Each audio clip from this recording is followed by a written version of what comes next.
약초의 가장 기본적인 활용은 뭐니 해도 먹는 것 아니겠습니까? 한의학에서는 먹는 음식과 약은 그 근본이 같다 해서 식약동원이라는 말을 썼습니다.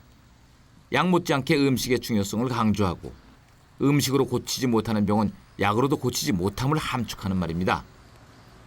말 그대로 이제 그 약식 동원에 입각해서 정말 이 모든 식재료들을 중화시키고 그 이것저것 같이 약재들끼리 이 충돌하는 것들을 피해서 중화를 시켜서 음식을 내고 그래서 이제 몸의 평화를 얻고 마음의 평화를 얻어서 이 더 이상 이 병원에 덜 가는 뭐 안 가지 않겠지만 덜 갈 수 있게 조리를 하는 거죠. 그게 약선의 기본이고 약선의 마지막이라고 봐도 될 것 같습니다. 보릿고개 시절 봄에는 풀이 날 새가 없었다는 말 들어보셨습니까? 잡초로 불리는 풀들이 어디 하나 이유 없는 것이 없습니다.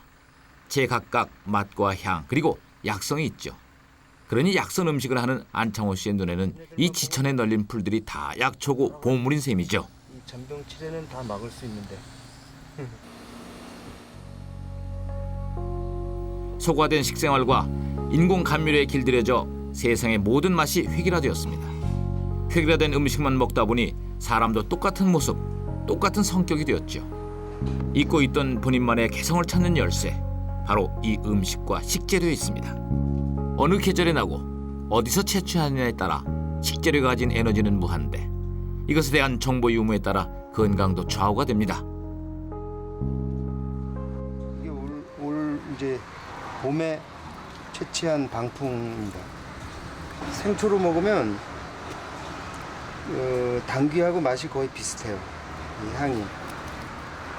삶아서 말려서 묵나물로 쓰는 것보다 이제 영양소 파괴가 적고 그다음에 각자 그 나물들이나 산야초들이 갖고 있는 향이나 이 성질들을 이 입으로 느낄 수가 있는 거죠. 향도 그렇고 그 아삭아삭한 맛도 그렇고.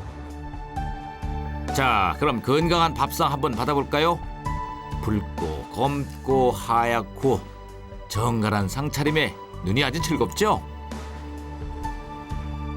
아시다시피 음식은 눈으로 한 번, 코로 두 번, 입으로 세 번 먹는다고 합니다. 특히 색은 미각과 후각처럼 색 자체가 가진 고유의 힘이 있는데요. 푸른색 계열의 음식을 먹었을 때 간 기능에 도움이 된다는 이해가 바로 그렇습니다. 기본적으로 이제 그 한의학에서 추구하는 것은 여러 음식을 골고루 섭취하는데 그 섭취하는 것들에 따라서 우리가 예를 들어서 오행적으로 따지면은 맛이 5가지 맛이 있고요. 또 색깔도 역시 5가지 색깔이 있습니다. 그런 맛과 색깔이 각각의 효능들이 다 인체에 미치는 영향들이 다르게 되죠.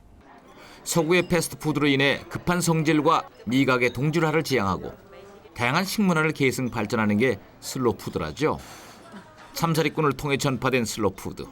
그 본질적인 의미를 지켜가는 최상의 길은 어쩜 식약동원에 있지 않을까 싶습니다. 충북 제천에 위치한 한방병원 부인과를 찾았습니다. 이 여성 호르몬이 많이 떨어지기 때문에 네. 이 호르몬의 변화가 있을 때는 네. 성격도 변화가 많이 와요. 네. 그래서 그런 성격의 변화가 오면서 신체적으로도 많이 불편한 증상들이 같이 오시거든요. 네. 그래서 뭐 잠도 덜 오고 피경자 주부는 갱년기 장애로 3년째 고생하고 있습니다. 40, 50대 주부들이 폐경 전후로 겪는 자율신경 실조증인 갱년기 장애는 다양한 성격 변화까지 만들어내는데요. 굉장히 활발한 편인데요. 이 갱년기가 오후부터는 친구들하고 대화도 별로 없고 만남도 별로 없는 것 같고 자주 짜증을 내니까 친구들도 왜 그러냐 그러고. 갱년기 같은 예를 들자면은요, 여성 호르몬이 급격하게 감소되기 때문에 그로 인해서 안면 홍조가 생길 수 있고요. 또 안면 홍조를 통해서 땀도 많이 날 수 있습니다. 그러니까 그런 증상이 있을 때 대인 관계에 있어서 사람들이 괜히 이렇게 화가 났냐고 물어보는 그런 증상 때문에 사람 만나는 걸 기피할 수 있고요. 또 호르몬이 급격하게 감소하는 그 시기에는 쉽게 화가 나는 증상도 나올 수 있습니다. 그래서 가족들 간에 쉽게 화를 내므로 인해서 가족들이 엄마 성격이 변했다, 아내 성격이 변했다 이런 말을 듣기도 하고 가족 불화도 생기기가 쉽습니다. 호르몬 변화로 인해 체온이 급격하게 올라갈 때 체열 사진을 찍어봤습니다. 평범했던 몸이 불덩이가 됐네요. 하루에도 이렇게 열이 수십 번 오르니 견디기가 쉽지 않습니다.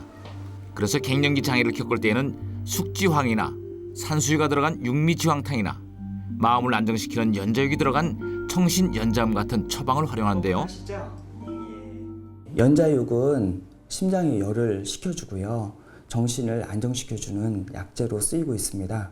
부인과에서는 갱년기에 이렇게 나타날 수 있는 증상인 입이 마른다든지 아니면 가슴이 두근거린다든지 불안하다든지 이런 데도 많이 사용을 하고 있고요. 또 몸에 열을 식혀주고 정신을 진정시켜주는 대표적인 약재로 쓰이고 있습니다. 갱년기 장애에 신통한 약재로 쓰이는 연자육. 어떻게 생긴 약재냐고요? 바로 이 연꽃의 씨가 연자육이라고 합니다. 참 생각보다 가까운 곳에 있었죠. 특히나 이 연자육은 그 탁월한 효능에 학계에서 많은 관심을 가지고 있는 약초인데요. 2000년도부터 연구를 시작을 했는데요. 근데 우리나라가 점점 서구화 사회로 진행을 되면 당연히 우울증이라는 질환이 많이 늘 거라는 예상을 가지고 저희가 천연물 소재 또는 한약 소재에서 어떤 약물이 제일 효과가 좋을 것인가를 스크린을 했습니다. 네, 그 와중에 이제 저희가 연자육이라는 그 한약재가 우울증에 굉장히 효과가 좋은 걸 발견을 해서 그 이후로 지금까지 한 10년간 연구를 하고 있습니다. 기존 한약재 개발에 있어 맹점이라면 약재가 가진 성분이 데이터베이스화되지 않았다는 점입니다. 연구팀은 연자육에 포함된 단일 물질을 분리해 어떤 물질이 포함되는지 확인했습니다. 디하이드로페식 애시드 등의 3가지 단일 물질을 대상으로 실제 연자육에 항우울 성분이 있는지 동물 실험을 전개했습니다. 일정 기간 CMS, 즉 물과 먹이를 박탈하거나 온종일 조명을 켜두는 등의 저강도 스트레스로 반복 자극을 받은 쥐들에게 연자육 추출물과 기존의 항우울제를 주입해 관찰했습니다. 먼저 오픈필드 테스트에서는 쥐들이 움직인 방의 개수, 개방장 문을 열고 나간 시간, 또 자기 몸을 치장하는 행동 관찰을 통해 호기심과 삶의 의욕 정도를 판단하는 실험을 진행했습니다. 연자육을 먹인 검정쥐가 흰쥐보다 좀 더 빠른 움직임을 보이죠.